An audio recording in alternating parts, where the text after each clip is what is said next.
యాపసి రాగట్టి యాపరైకేదొడి గవ్వల దర్శనం కానంగా చేసుగా ఈపున వీరగోలేసుకుని మాయమ్మ ఎక్కల్లకే కళ్ళ చేపలేసుకుంట రావమ్మ ఎల్లమ్మ సక్కని తల్లి రావమ్మ ఎల్లమ్మ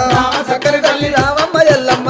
సక్కని తల్లి రావమ్మ ఎల్లమ్మ రామ సక్కని తల్లి మా ఊరాల ఎల్లు రావమ్మ నీవు మమ్ముల దీవించిపోవమ్మా మా ఊరాల ఎల్లు రావమ్మ నీవు మమ్ముల దీవించిపోవమ్మా మా ఊరాల ఎల్లు రావమ్మ నీవు మమ్ముల దీవించిపోవమ్మా అమ్మ శివసత్తులందరూ సిరమూగుతుండరు పసుపు చల్లుకొని పైనుండుతుండరు బయలు బాలయ్యతో బాగాడుతుండరు చమిడికి సప్పుడకు గుడి నుంచి బయటికి రావమ్మ ఎల్లమ్మ రామ సక్కని తల్లి రావమ్మ ఎల్లమ్మ రామ సక్కని తల్లి రావమ్మ ఎల్లమ్మ సక్కని తల్లి రావమ్మ ఎల్లమ్మ రామ సక్కని తల్లి మా ఊరాల ఎల్లు రావమ్మ నీవు మమ్ముల దీవించిపోవమ్మా